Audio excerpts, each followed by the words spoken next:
Hello and welcome to Dungeoneer, the podcast dedicated to discussing Dungeons and Dragons. I'm Aaron. And I'm Josh.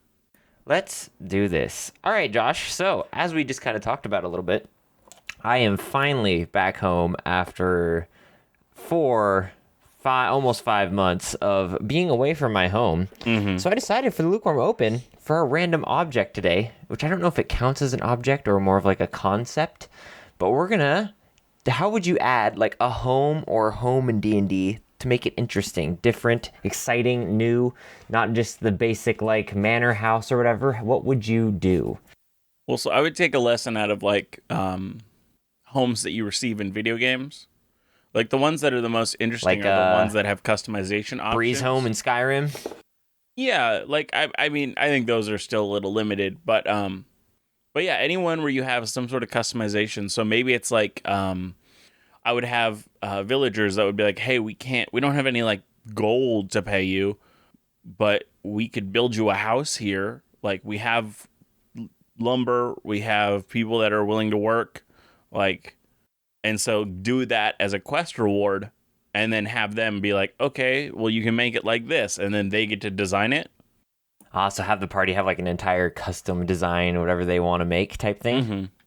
And it'd be like the what would... reward for this quest they did.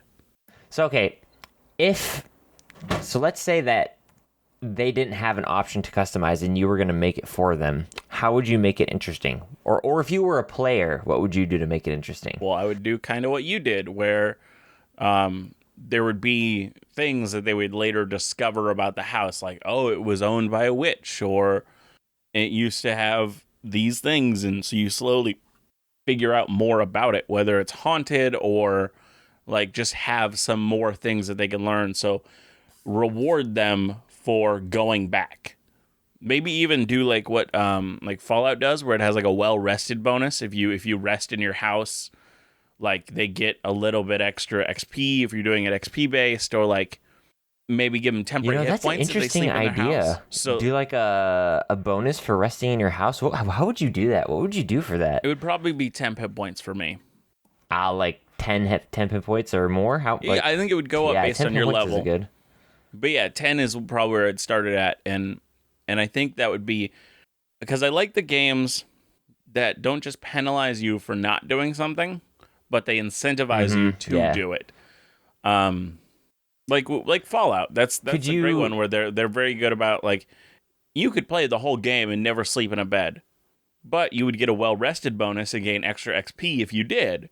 And then if you have a companion that you've romanced, you get another bonus on top of that for sleeping in the same bed. And so they just incentivize you to do this interact with the game in other ways. Could you foresee, so one thing I was worried about in our D&D game with giving you guys like I guess you could call it a house, but giving you guys a house or the ability to create a house was that like you guys would just stay there and be like, we're done doing things. How would you like prevent doing something like that? Well, because I think what's different between what you're talking about and what we're talking about and what just like a house, what you gave us is a castle. And it's technically and it's not a big castle, but it's the castle that is the owner of this land. So we can't just sit on our laurels because there's stuff we got to worry about with barons and duchies and lords and things, that politics that we now, because we got this house, we have to focus on. And if you just give them a house, done like 5 sessions with the baron. Yeah, if you just give them a house in a town, they don't have that kind of stuff to worry about. So it's more like if they want the comfort of home, like, and maybe even like it incentivizes them to buy homes in a bunch of different places so they can rest and get whatever this bonus is. How interesting would it be if you did like if you were to go with like this kind of house thing and you were saying like have something interesting? How interesting would it be if like the house was previously owned by like a high-ranking member of like a thieves guild or something, and for somehow it's like tied in where like so they find like something that would like something stolen or like that would inside the house that all of a sudden now belongs to you. What I would do is I would have somebody super come fun. knock on the door and be like, "We know it's here. Where are you hiding it?" And they're like, "What are you Yeah, talking where is about?" it? Yeah, uh-huh. Because they'd used locate object and they know it's here, and then the players will find That'd be this weird so little interesting. like cutout or like smuggler's hat pretty much in their house that they had no idea about. Do you think it's fun to have like hidden stuff in a house, like kind of what I did with Yeah, I think that with the castle? Do you think it's fun to like have something to explore and randomly find? Yeah, and I don't think that it would be totally terrible to just make that the rest of the campaign. Like if that's where the players want to go and they just want to focus on let's build this house or let's build this political landscape, I don't see that as a problem. No, totally. Not at all. Not at all. I worry, like when you do stuff like that, I worry of the longevity of a campaign. Like how much can you actually do based off of, now politics is a different story because you could do an entire campaign easily off of politics. Yeah. Like really easily. You can, I mean, especially if your party's really into like role play and stuff, because I mean, you can make all sorts of problems and interesting things happen. But I do worry about like we want to stay in town and build a house and like I mean I don't think anybody really wants to do that though, right? Yeah, I don't think right? that was right? yeah, I don't think that would be a forever thing. Yeah, that seems. I mean, like it's really fun to like build a house and like for example in Critical Role, like when they built the tree on top of the house and like like I that mean, whole and thing. even Like that's before kind the of fun, campaign, but they did stuff with I Grayskull don't. Keep, and they kind of edited it during the show as well. Yeah, no, exactly. So I think what I would do if I had to do a house again, like not the castle idea, but like just a plain house. I think I'd probably do like some sort of Thieves Guild item, like we were talking about, where like, or even in the middle of the night. It might even be more fun, like in the middle of the night, like somebody wakes up, like whoever has really high pass perception, like hears up because they hear like a window breaking or something, and like they end up finding like some sort of thief or something breaking into their house trying to get somewhere or look for something. Yeah. I think that might be fun too. It'd be really interesting. Um, I love the idea of having like the house once been tied to like the Thieves Guild or whatever, like somebody who got arrested or got caught, or even maybe now the Thieves Guild thinks like this was your reward for catching like the member who lived in this house once or something like that, and you all of a sudden got in trouble with them now. I think that'd be really fun too. Mm-hmm. What about like some sort of, now this is maybe a little bit far fetched, but what about some sort of monster that lives in your house? Could you how would you do that? Could you do that? Is that even possible? I would instead do like a tied up undead underneath. Like this was the house of some sort of mad scientist, and he had a tied up undead underneath in the downstairs. And I would probably make it a bone claw just because I love bone claws. They're these. Oh, that would be super interesting. They're these undead that have these super long arms and can attack from like a long distance. So even tied up, they're probably still going to be it could still be an encounter if you wanted it to be. Yeah, that would be super interesting. Well, like, would you make it hidden? Would it be like in the cellar? Oh yeah, it would definitely be something that like maybe one of them hears like at like night, flooding and around they're in the like, basement "What or is something? going on?" Like where like, and there's no basement in this place, but they're hearing it from below, and so they have to find where the basement is. That would also be really fun. That'd be super interesting. I'd be really into that too. Yeah, I love that kind of stuff as a player. I really like you get something like a house or something, and it has something completely unexpected that you weren't thinking of. I love that stuff.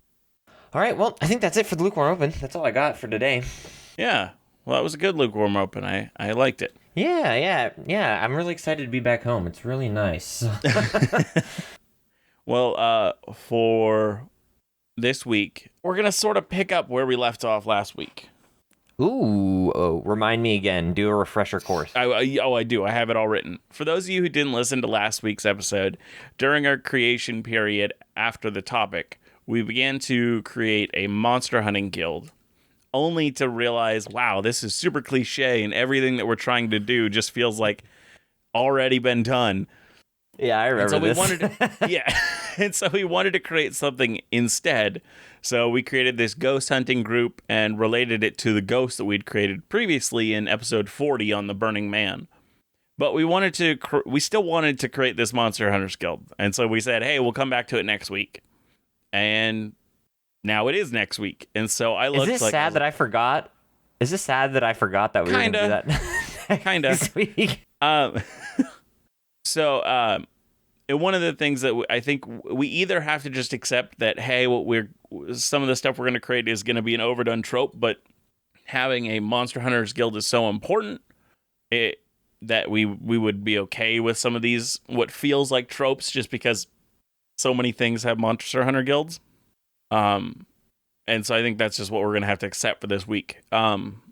So I looked at a few things to inspire us to create this group, and I think I found it in the Elder Scrolls, specifically with the Fighters Guild, because I think the direction for us to make our Monster Hunting Guild unique doesn't come from within and what they do, but how they were formed. Okay. Now, the Fighters Guild has been an important part of the mainline Elder Scrolls games since like Daggerfall, which is like the second game in the series. Skyrim is partially an exception, but the group called the Companions in Skyrim are kind of a replacement for the Fighters Guild in that region of the world. And the reason why they're so important they're in every game in some form or another is because of the same reason why creating a Monster Hunters Guild is hard, because it is a perfect way to supply quests to the player of any game that they exist in, whether that's D&D or another TTRPG or console games. Originally, the Fighters Guild was called the Sefim, meaning soldier in one of the languages of the world, and it was chartered into existence by the Emperor of the time. Shortly after its creation, it grew to become the #1 mercenary guild that all classes of citizens hired for everything from killing infestations of rats to bandits to protection while they travel. They even were used occasionally as a courier service. Now, the Fighters Guild, or at this time the Sefim, came to be in a very interesting, logical way. There was a massive rebellion, and the leader of this nation spent vast amounts of money and men to quell it. In the end, he was successful, but the tensions of the rebellion did not subside so easily. And despite the unification of the lands, again, they were still in chaos. There were bandits and things that without money and without money and men, they had no way of protecting their cities and towns anymore. Wait, so let me get this straight. So the Fighters Guild didn't originally start as a monster hunting guild or anything? It was just warriors and fighting? It was like a mercenary group to start out. And it's like the first mercenary group. And so this was kind of not a thing that people did at the time. They didn't create groups for hire like this. So in this situation where this person had just spent a lot of gold and a lot of men to quell these rebellions of multiple princes in his land, he didn't. The leader had spent nearly all of his men in gold to stop this, and there was no standing army left to guard his people, towns, and villages. So this guy, I'm going to mispronounce this terribly, Daenerys Vess, also known as the Iron, proposed a solution to this leader, saying he would form a mercantile army with the help of this leader that could be rented by nobility and the like as needed. And for the leader's help, he would give him a fraction of the profit and the guarantee of a large army for a simple fee. Thus, the Sefim were founded. Now, in this original state, the Iron wished that the Sefim would be made up of only his race. Now, I'm totally going to get this wrong. Another pronunciation. The Sayesi, they're this reptoid race that we haven't actually seen in Elder Scrolls and any of the games that I It's different than Argonians? Yeah, different. I don't know exactly what happened to them or who they are, but maybe that'll be a topic for another week. But as the time went on, there was problems with this, with having it be only this one race. They just didn't have enough people. The people didn't know the region that they were being hired to work in well. And so they just kept running into a few problems. And eventually they realized they had to hire people. And so they began to hire locals where they would go so that they knew the land and they knew where they were working. And and this group just began to grow and grow and grow. This went on for about a year as they grew and grew in popularity and size until the Guilds Act that granted certain rights and privileges to guilds, officially making it much more profitable for the Sefim. So they changed to the Fighters Guild at this point to kind of fit in with this law. The Fighters Guild was an important part of some of the stories in the Elder Scrolls games, including the Elder Scrolls Online. But I don't think I'll dive into like the kind of niche moment that happened in the Elder Scrolls Online. But they work with the main character. Have you played it? I played it in beta, so I was in the closed beta, and then everybody was allowed in the open beta, and I played it then too. And I have not clicked with a MMO since World of Warcraft. Yeah. Like, that was the only one, and I still go back to World of Warcraft just occasionally, because you can play for free up to level 20, and I'm like, yeah, I'll just do another playthrough up to level 20. I haven't really been into an MMO at all. I like good stories, and I love MMOs. Like, they're fun to play, but I have not found one that has a great story. Yeah, I relate to that for sure. Like, it's really interesting what they do and whatnot. And the story that I had to read about here that kind of involves the Fighters Guild banding together to stop a demon invasion, or as the Elder Scrolls would call it, a Daedra invasion, was really interesting. I was like, oh, that would be a fun little storyline to play through. But yeah, I don't know if I would have the time to sink in to get to that storyline. Now, all of this kind of base story that we've heard about with the Fighters Guild so far happened in the time called the Second Era. Now we're going to move on and talk about the Third Era of the Fighters Guild. This Third Era includes the games of Morrowind and Oblivion. In the Third Era, the Fighters Guild grew in greater prominence under Emperor Uriel Septim I. Ah, yes. Despite the guild not appearing in the Skyrim game, which is set later, at this time they held many offices. So the Fighters Guild was prominent in many places in Skyrim. Skyrim actually takes place in what's called Skyrim is what takes place in what's considered the Fourth Era. But during the the Third Era, they were prominent. So something happened between the Third and Fourth Era, and the companions pretty much just took over. That was the only ones needed. Huh. I didn't know that. I didn't know, like, why. I wonder why they chose not to add. It's just the companions are the only ones needed. Is that pretty much their reasoning? I'm not sure. I think, I don't know. I kind of wish there was, because I liked all the guilds. Me I loved too. Oblivion. I loved Oblivion a whole lot, and Oblivion was very, here is all of the guilds. Super guild. Yeah, guild oriented. So much guild and stuff. And here is all the stuff that you can do in those guilds. And that was very enjoyable. But yeah. Yeah, Skyrim doesn't have that too much. No, it really only has like the They have a Dark Brotherhood. The Dark Brotherhood, and I guess the companions, if you want to call them the Fighters Guild. Yeah. I don't know, I think the companions are lame. I mean, I might get flack for that, but I think the companions are lame compared to the Fighters Guild. I think they're more interesting because, I mean, Skyrim's been out a while, so I guess spoiler alert, but I don't think it. I think the time has passed for spoiler alerts. Yeah, so long ago. Yeah. The companions are werewolves, which is always an interesting thing to kind of throw in there. The Fighters Guilds in the other ones are really just Fighters Guilds, and they all have like their own like problem they're dealing with.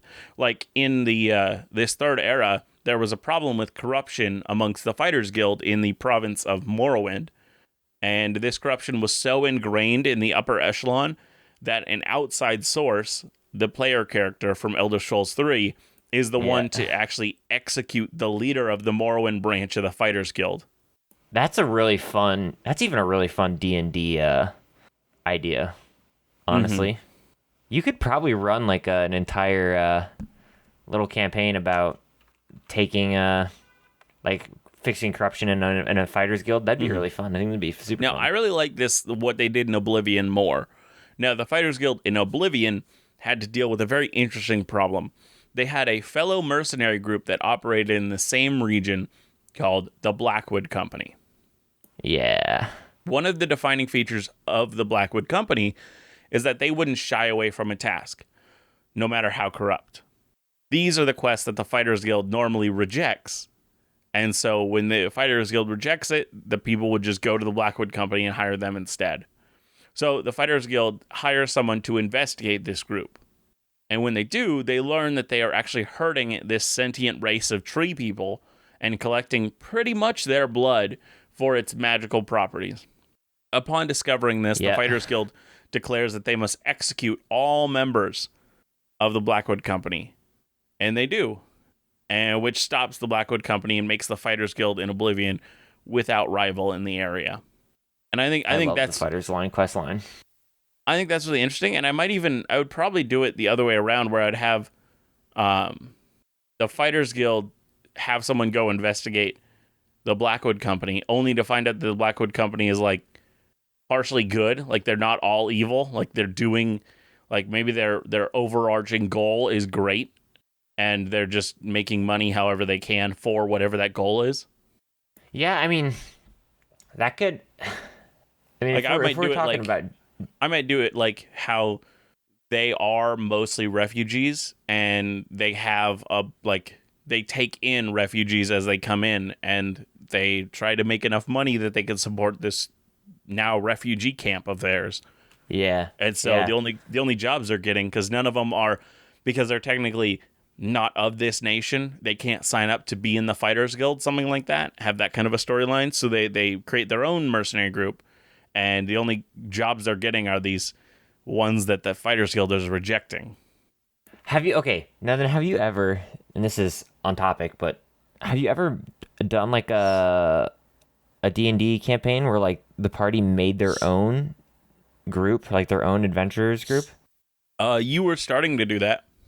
Oh yeah, we were, weren't we? Man, that's that was exactly a long what you're time doing. ago. So that was literally my first campaign. It started with a one-shot where at the end of it, you guys kind of had this empty tower, and you're like, hey, can we have it? And the people were like, sure. And then we just started that as a campaign from there. And so you guys were like, hey, why don't we make this like a guild or something?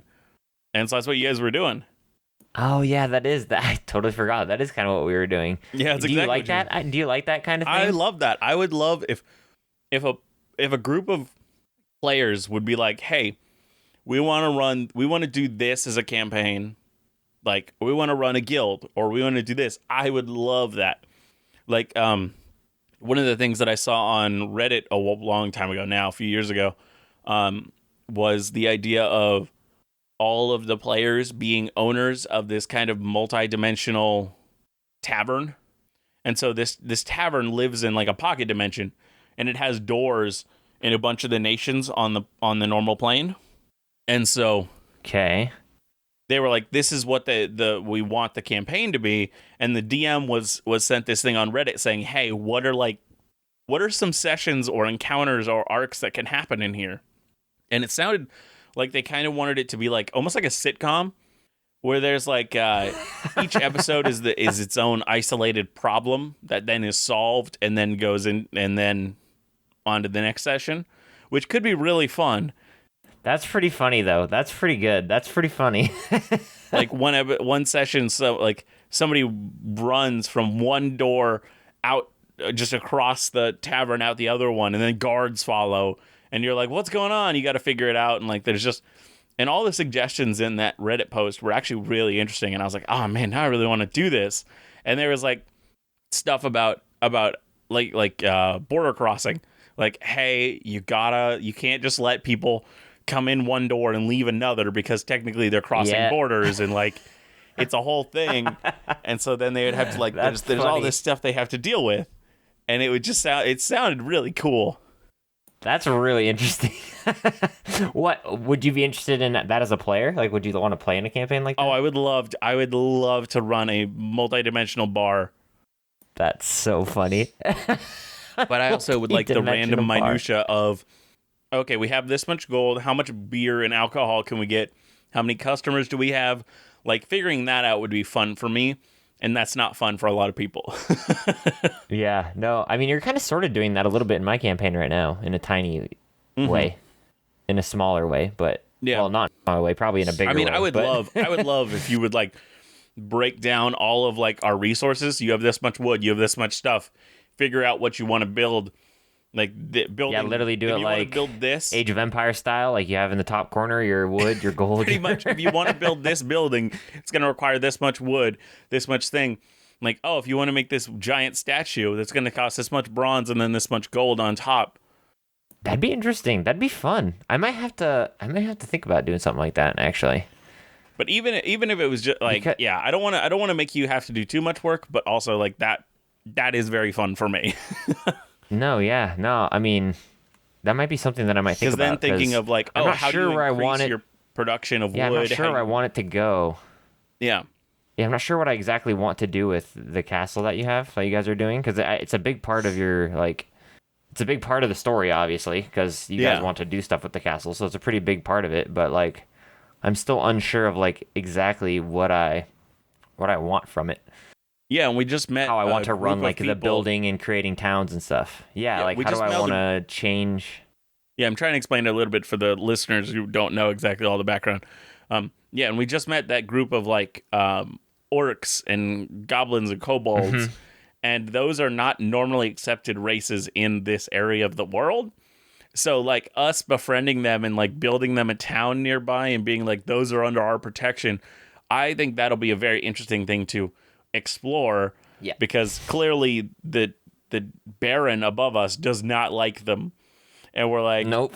And so we're waiting till he leaves, build the town, and then like get them settled and make them such an important part of our system, whether it's making wood and trading and all these things, that I think making them invaluable would be a requirement. And I think doing that would be fun. Yeah.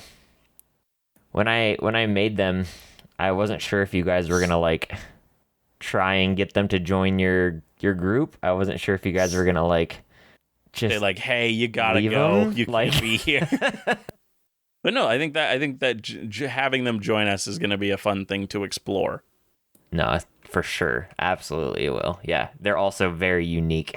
They have a completely unique, different society than what any of you guys are used to. Yeah. Even in real life, they're completely different than anything we've experienced. Yep. Now, this is all I have, the info that I gathered for this week and all that I think is really important to talk about with the Fighters Guild. But as I already stated, we should be making the Monster Hunting Guild.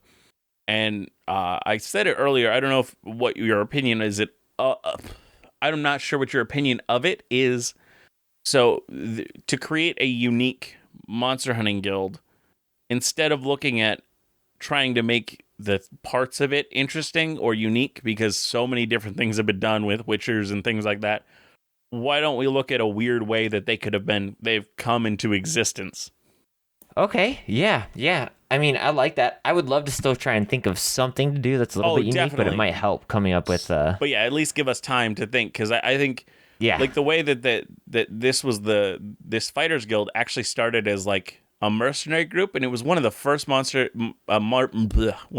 mercenary groups to ever be created, was really interesting. No, I love that idea, which it's hard for me not to just steal, because I think that's such a good idea. Mm-hmm. So now, Fighters Guild in Elder Scrolls isn't like Monster Hunter or anything. So like. No, they don't specify. They just do all sorts of random crap. Yeah, they do a little bit of everything. Monster hunting is definitely in their purview. Like, if there's a monster terrorizing a bunch of people, they're going to be the ones hired to take care of it for sure. But it's definitely not all they do. Right. So, I want to do, like, only Monster Hunter, though. You know? Like, I want to do... Yeah, like, that's definitely what I think Monster we're working Hunter on here. Group. Yeah. Okay, so let's... I guess we're good to go now. So let's... All right. Well, what do we want? So how do we want this to have come about? What are we thinking? Do you have any ideas, initial thoughts? Well, my first idea, which I don't know how we would do this exactly, was that it kind of starts as like a monster group and then somehow becomes a monster hunting group.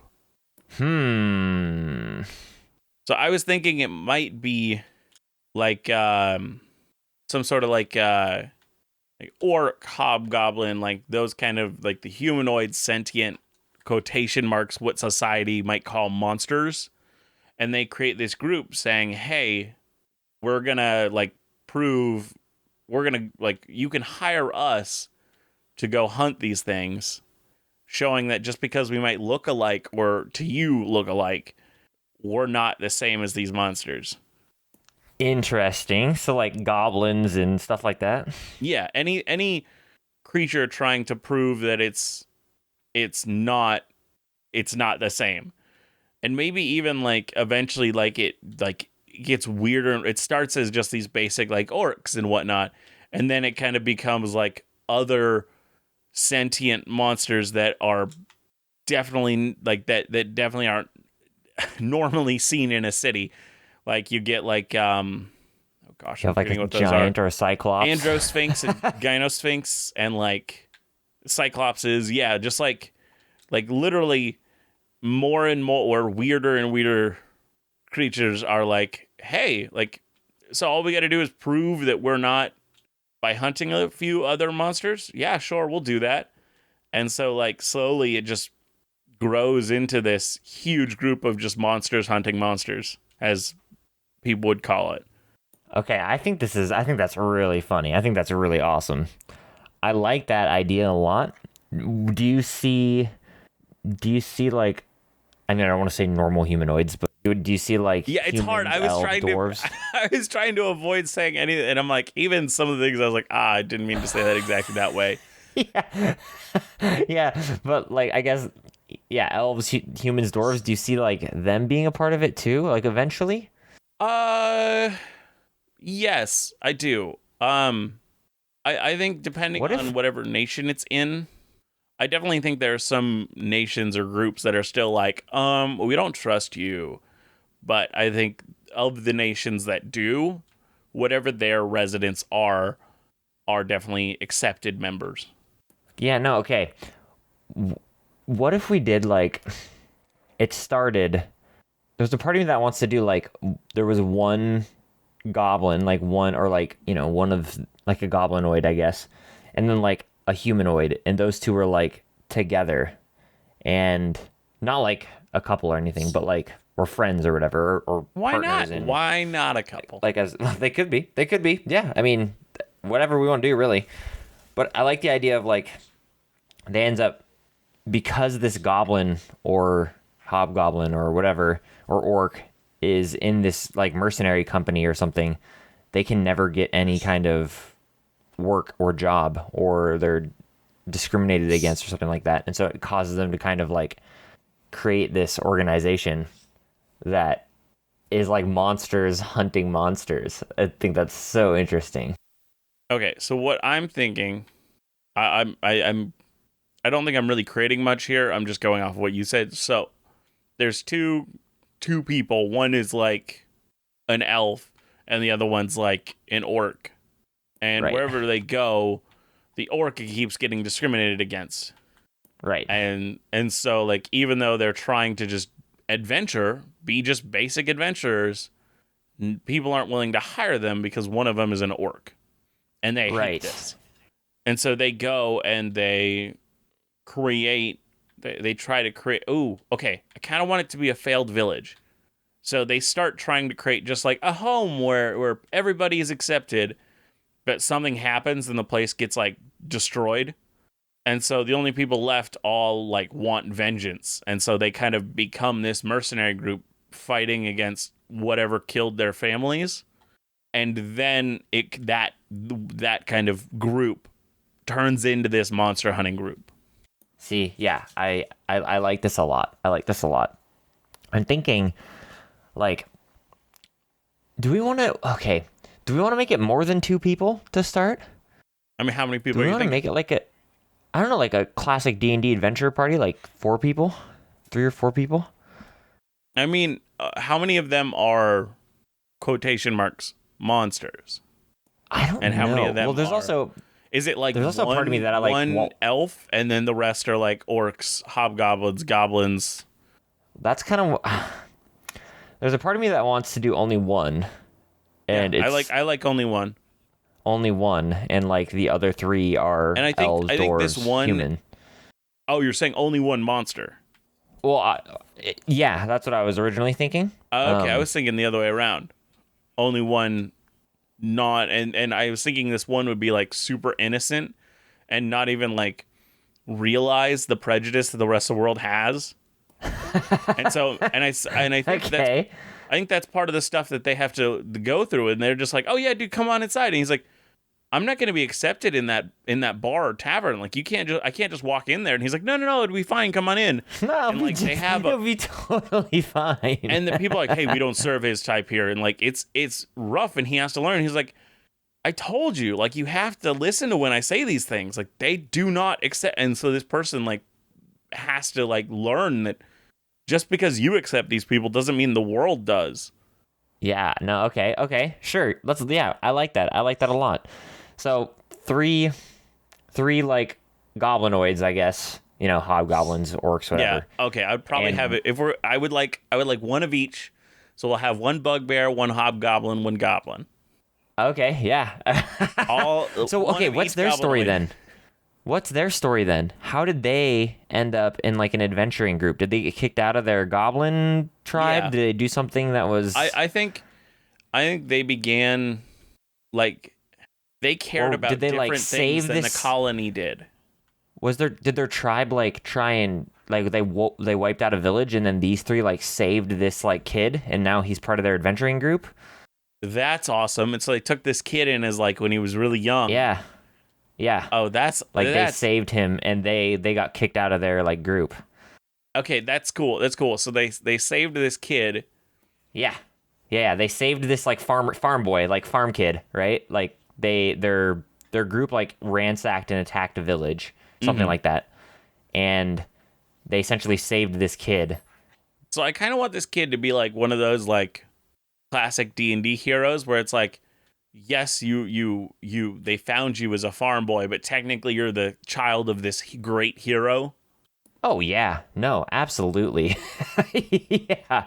No, exactly. Like this kid has no idea like and I even like the idea of like if he is the child of like a famous hero, I kind of want that famous hero to be like realistically like an ass or something. Like he was abandoned like his mom. Oh, okay. I was thinking you were going to say that he was against these, as he would call them, demi-humans type stuff. Oh, I think he is. I think he is for sure. But I'm thinking like but he's also just he's reason- a terrible father. yeah, like he left them because like they're. No, do you think he's one of those ones that traveled through the village one day and there was a pretty lady type thing, like yeah, that so kind of stuff? I was gonna say. So, do you think that he does this a lot, and there's a lot of children, or is this like his only? That could also be child? really funny. That could also be really funny. Like the farm kid eventually meets like another one of his kids and joins this group as well. And then so the his, like, Fighters heirs Guild are, is like- all just this dude's kids. Like his heirs are like rebelling against his So ideology. maybe that's how the group. Or and he's like grows. and he's the head of like a big fighters guild also. So it's like these two groups hate each other. One is like the monster accepting group Well, no. So what I'm of thinking, like what I'm two of thinking his it kids or something. is they're just mercenary groups at this point. So the Yeah, father yeah, is the leader of this I think we mercenary graduated. group. and so these people are starting their own mercenary group, and I think they slowly grow by finding, wait, you're his son too? Oh, you're his daughter? And so it so grows funny. because of that. That's not like one of the major points of it, but that's how it originally no, of course grows. not. And then eventually like they do like something for like a king or like some big hotshot, and because of that they get like legitimized and they become like a full-on guild nationalized Yes. by this king. And like the dad's still just a mercenary group, and these people are like fully legitimized. No, I see. Yeah, I love that. That's so funny. It's so good though. Like I love the idea of this kid like finds like he's rescued by these goblins after the goblin tribe like ransacked his house, and even maybe even we do something even more a little bit sinister where like the dad of this kid. Like maybe there was something in the town that he didn't like, and so he just kind of let it happen. Like he, I think the kid is the thing in the town that he didn't like. yeah, He was hoping they would kill his that's so son. good. Yeah, no, that's so good. They're like, he's like, ooh, I don't want to deal with that. Maybe there is like inheritance laws and things, and he just doesn't Yeah. want. And maybe there's even like full on child support laws, and he's like, nah, What if- not gonna happen, bro. What if his group was tasked to like get something from this tribe? He stole it with his little group, and the repercussion, he wanted to like kill two birds with one stone. So he got this item for his like group that he had, like And that he left formed. behind evidence that would lead them to the Left village. behind evidence that they would go and destroy the town. Yeah. Yeah, and so now these like three goblin, hobgoblin, maybe they like, did they find out, or did they just out of the goodness of their heart like I think out of the goodness of the heart, Save they're this just like, kid. it's a child, dude. We can't. Yeah, I think I like it out of the goodness of their heart better because it kind of makes them more like, I don't know, relatable. I don't want to say, I don't know what else to like, how else to say it, but it makes them more like, yeah, I guess relatable would probably be a way to put it. But I think that's so different. That's so weird. So then these three, they rescue this farm kid. Now, do we want it to be like they raised this farm kid? Like he's like 6 and they raised him? I kind of want him to be like 10, 12, like so he's a little older. 10, Because I 12? don't want them to be too old when I want them That'd to also be be funny, adventuring like, he together was- for a while. Yeah, because I think it'd also be funny if they like in their stories or whatever, they had to like raise this human kid and they have no idea what they're doing raising this human kid. Oh, no, I definitely see they raise him a little bit, at least till he's like 15. Yeah, and that's fine. That works. I think that's so funny. And now this kid, they ended up forming this like adventuring group, and do we see them not being able to get jobs? Like, what do we see? Like, do we see? Yeah, it? I think that's the biggest thing. I think they are having trouble getting jobs, and so maybe in an anime I watched called Overlord. One of the things that one of the groups talks about is that you don't even need a contract for one of their jobs. For one of the jobs, it's monster hunting. To do that, all you have to do is bring back your like signs of death, antlers, whatever the monster had that could prove that you've killed this monster.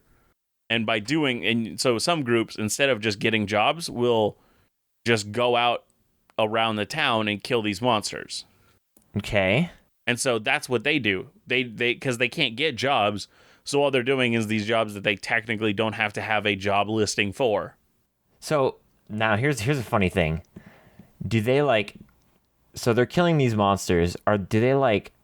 So we thought of an idea of doing like a half and half, like Monster Hunting Guild / like restaurant. Do we want to like make this part of how the restaurant came about? Like they just went about hunting these monsters, and now because they can't do any jobs or anything, they started like butchering them and learning how to cook them and stuff. And so they've created this like little bit of a restaurant thing. Yeah, so what they were doing is they were killing them, and they were taking the bits that were required to prove that you've killed this monster, and those are just like horns and stuff. And so they were leaving these huge bodies, and they're like, why? Why are we leaving? Like, can we make use of this? And so they do. They figure out, as you said, how to cook it, how to prepare it. And then they're like, hey, why don't we like this is actually really good. And so originally it was just rations for them, but then it was actually like delicious. And so they're like, hey. Yeah, no, see? And so eventually then they open up a location, but they still need people to go out and get these monsters and kill these monsters and bring stuff back. So then they start hiring more people, teaching people how to cook, and continuing this their side I love of it this so much. It is good. And so I think what happens is eventually nobody is bringing monster bits to whatever the Adventurers Guild is, because it's much more lucrative to bring it to this restaurant. Yeah. And so they begin to make friends with the mercenaries and heroes and adventurers of the area. No, it's so good. Yeah, no, exactly. Yeah, no, I love this. And then also that would be a really fun adventuring group for the party to meet, because then they could be like, hey, I heard of this delicious recipe that requires a dragon heart. Can you go and hunt down this dragon for me, please? Yeah, no, it'd be so much fun. No, this is so. Are we gonna keep the I don't know, the anti-hero, the bad guy, is he still alive? Is he still doing his thing? Is he like still running his little group? The father, yes. Yeah. And I think he doesn't know, first of all, that his son is still alive. I think he also doesn't know, the son doesn't know that that's his father. Yeah, okay. No, I like that too. And I think the father would be surprised. Oh, what? Because he just hears, hey, in this town, don't go to the Adventurers Guild. Drop off your monster bits at this restaurant. He goes there and sees this kid who looks an awful lot like him. And maybe he has like some sort of like something super noticeable, like stark white hair, or like just something that you would notice that makes you unique to other people. No, yeah. What would that be? So I'm thinking that it can't be something too monstery, because I don't want him to necessarily be like, the reason he's associated with these three is because he looks like a monster himself. Or do we want to go? Oh no, I was talking about right. But if he saw like, so for example, if like we did like white hair, the way that the father would recognize if he saw the white son. hair, people might like associate that the only reason the kid is with these three is because he looks like a monster himself, right? Or do we want to do something like that? I don't think white hair is monstrous. No. But I'm just saying, like, I was saying that the hero had white hair. Yeah, I mean, I was just saying, like, if we did something that was monster-like, then that could be a problem that we ran into, unless we wanted to do something like that, which could also be interesting. Like, if he had... Yeah, I don't think it's monster-like. I just think he had, like, stark white hair. I just think that's... Like, anime style? Yeah, like, it's normal for them. Like, his...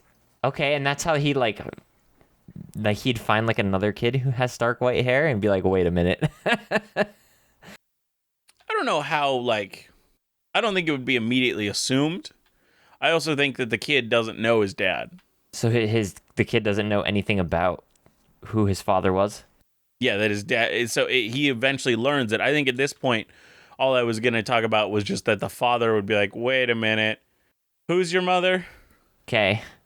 Interesting. And the father would recognize, but he wouldn't say anything because there's some child laws or whatnot that he thought he had gotten out of by having the goblins kill the village. Interesting. Okay. So you're thinking more along the lines of like the kid doesn't know really anything about his father at all? No, I think eventually he will learn, but as of right now, no. Okay. I like that. I still think that's really good. And so I think the father, so what I was saying is the father would go into town. He would hear from other adventurers that he's worked with previously say, hey, don't bring your stuff to the Adventurers Guild. You'll make way more money going to this little restaurant over here. And so he's like, oh, weird. Okay, sure, I'll do that. And he does, and he sees this kid with stark white hair and asks who their parent is and realizes, oh no, is this my son? What do you think he would do? What do you think he'd do in that situation? Try to avoid that town. But I think because he's this like supposedly legendary hero, I think something drastic has to happen that forces him to go back to the town. Yeah, like what? And I don't know what it is, but something will reveal to that kid that's your dad. That'd be so awkward. Okay, no, I think it definitely would be. I think I like this though. I think I like this. Do we see this monster hunting group then? Do we see them having a conflict with the dad's group ever? I think I don't think it's ever outright. I think it's more like the dad just is mad that the son is more successful. Okay, I like that. Like the dad might be a powerful legendary hero, but the son is making bank with this restaurant monster hunting guild. Yeah, like That's why he pays better than the adventuring guild does for monster parts, because they make so much. No, I think do I want it to be a little bit more than that though? Oh no, I definitely want there to be more to it. That's just what we have so far. Do we think like how would you get the party involved in this? Do we even care if a party gets involved in it? It's just I was gonna say, I was thinking this was like ancient legend, like this is how the Monster Guild starts, and they could come in partway through, or it could be generations later. So how does one join this guild then? How do we have people join this guild? Is it more of like a free for all? Like I think stop by and you can sell your stuff, or is it like I think that's how it starts. It starts free for all. And I think it gets to a point where they're like, hey, like we have to be careful in case of poisoning, or like somebody didn't collect it right. And like maybe the certain monsters have like poison sacs. And if you don't collect the thing correctly, it could lead to issues. There's problems in preparation. And so maybe there's like levels. So you can just start out as the, hey, if I have any of these, what's designated as safe cuts, then I can bring those in. But for any higher tier of Monster Bit, you have to be like registered as I have the skill to do this. So any piece I bring you is certified to be good. Yeah, okay. No, I like that. Do we see then like do you have to be like to officially join, like what do you think the process would be? Like do they have to go on a hunt? Like if the party wanted to join, for example, okay? Let's just use this as an example. Would they have to go on like a hunt to like prove that they can kill stuff? What are we thinking? Well, I think they could do it that way where it's just like, "Oh, I just prove that you can kill stuff and we'll send a registered surgeon with you," or whatever they would call it. Or it could be, "Hey, just show us you can do this cut. Here's a monster. Do the cut." Interesting. Okay. I think for the purposes of D&D, I'd probably like you have to go on a monster hunt or whatever. Like there's a red dragon or whatever. You have to go kill. I mean, obviously not a red dragon, but yeah, you get the point. Like there's a dire wolf over here. You have to go kill it. We need an ancient red dragon heart. I know you're a level 5 party. Exactly. Just good luck. Good luck. You got to figure out a way. Just need a red dragon heart. Yeah, you got this. It could be fun. Ingenuity's all what it's about. It could be fun to have them be like, you have to get a dragon egg. You have to sneak in and get a... Like, way too early when they're way you have to sneak in and get one. Yeah, they have to come up with something clever instead of just bum rushing and fighting the dragon. They have to, like, figure out a way how they can go and steal this egg. That'd be kind of fun. But anyways, that's a... I think I want it to be, like, there's, like, a... Or even a tournament thing where, like, maybe it's gotten so big now that it's, like... There's like groups that try and participate, and whoever can kill the biggest monster or whatever, or bring back the best cut of meat, wins. Well, see, the thing is, I don't think that's the sign up. I think they definitely could have that where, like, okay, I think it's a kingly thing. Like maybe it's even like they've become one of the like sporting events of the king's birthday, and the point of it, and the whole thing that you do is. For this restaurant, you sign up as adventuring groups to kill this thing and bring back the best cut. And the best cut is what is used for the king's feast. Yeah, like during like a fair or something like that, or like a jousting tournament. And so it's literally become a part of the festivities. Yeah, I think that's really fun. Yeah, I think that's really cool. The winner gets to dine with like... I don't know, like the winner gets money, obviously. What would the winner get? Yeah, money?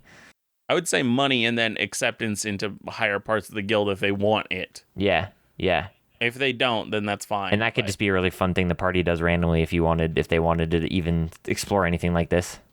Yeah, or that you just have them go into the town and you see all these adventuring groups signing up for this contest. And you're like, what's going on here? See, yeah, I like that a lot. I think that's super cool. And I like it that it's not like a main point. It's just kind of like if the party wants, it's just sitting there as like a little side thing. Mm-hmm. And maybe the party even like plans like, okay, we're killing this thing. Let's figure out a way to get to this town quickly so that we can we can get money for what we've just killed, and to then go deliver whatever the quest is. Yeah, I like that. So it could become important if they want it to be. If they want to use it as a way to get a little extra money every now and then, great. If they want to ignore it completely, great.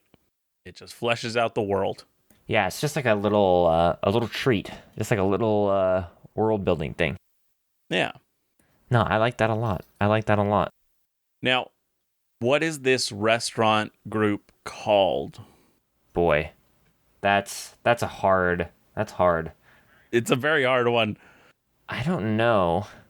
I want it to be like a play on, like if we had to name it, like a play on monsters of some kind, because like it's like hill giants, fighting, like hunting monsters, stuff like that. Like, like maybe like the Monsters Den, or like something along like, or the. I was trying to think of like some sort of like restaurant, like Le Gourmand Monster or something. I do like the idea of like a gourmet restaurant name.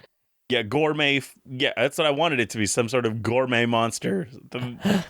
Something. Yeah, you have to do some sort of like funny French name or Italian name or something. I think that would be good. Would there be two separate? Like, would the Monster Hunter Guild be a different name than the restaurant? Obviously, probably. Yeah. I don't know. Yeah, I don't know how distinct they would be. I would think they would be pretty much one single thing. Yeah, I think they would. I think they'd be separate. Yeah, I think they'd be separate. Because, like, I think they'd be part in the same complex, like the same building, but I think they'd be like separate entities. Yeah. I see the group like a different section hunting monsters that brings to like the chefs and stuff. Mm-hmm. Yeah, and maybe how it started, like one of the like, let's say the Hobgoblin was like really good at cooking, and like during their adventures, like he would be cooking meals and stuff, and they just kind of were like, like maybe this could be a thing. Yeah, they're like, this is incredible. We got to get this in more people's hands. Right. And then they just kept killing more monsters, and they kept just figuring out new ways to cook things. And they were like, this is fantastic. How do we market this? And then... Yeah. Honestly, as a player, I would love this type of thing. This is right up my alley as a player, because I really like this, like, somewhat silly, but not silly, Like, somewhat silly, but interesting and unique. I love this stuff. Yeah. Yeah, it's a good little creation. A Monster Hunter restaurant where monsters are hunting the monsters. Yep. Would they, like, train animals and dogs and things? Oh, yeah, I think they also have truffle pigs. I think they have truffle pigs. I think they have, pigs. Well, no, because they definitely are going to want truffles and, like, things to cook the meal with. And so if you're already having adventurers going out and killing these monsters in forests, why don't you send a truffle pig log? Pick up some truffles while you're at it. It's so good. Yeah, I think that's pretty fantastic what we made this week. Yeah, I think it's a good place to stop. Yeah, we were like, oh man, Monster Hunters Guilds are so hard. Everybody has done everything. And then we're like, oh, honestly, this is pretty unique. What about unique. this super unique idea? Yeah. I went into this being like, okay, so we'll have some unique creation story, and then the rest of it's just going to be cliche. But then we create this, and I'm like, we created a literal restaurant Monster Hunter group. It's so good. I kind of want to put something like this in my world, to be honest. I mean, it's fantastic. It works. No, it's I might just have to, like, when I create my next world, just listen to every single episode of ours and being like, okay, I'm going to throw that in. I'm going to throw that in. I'm going to throw that in. Well, this has been a great episode. It has. Thank you all for listening to episode 46 of Dungeoneered. If you listen to us on any podcasting apps that have ratings and reviews, please write us a review, a rating, and let us know what you think. Yes. It really helps the show engage on showing that you're engaging on another level. Feel free to send us an email at dungeoneered@hotmail.com. I think we've mentioned that once. Yeah, I think we did. So I want to mention it now continually at the end of our show. Yeah, we have an Yeah, we'd email love for to people hear to from end to send us emails about their D&D things. It's in the description of every week's episode. It's in the descriptions of them. I mean, But at this point, should we like write an ending, or like, do we just want to keep doing the blabbles? I like blabbling. I like the blabble. I do. like the blabble. It's just it's humans talking. It's I just like humans talking, which is you rest and of the our show. awkwardness just adds to it. Just It's only awkward when you point out that it's awkward, which now it is awkward because you did point it out. You're right, and now I'm realizing that we're blabbling still. We are blabbling a lot. Yes, we are. But thank you all for listening. I really enjoyed this episode, and I hope you did too. Again, episode 46. And always remember to be the sharpest barrel in the bunch. See you next time. Wow, you kind of changed it up. You had a weird little voice going on there. What the heck was that? I don't know what I was doing, but I liked it and I kept it. Are you an Irish pirate? I think so. Bye.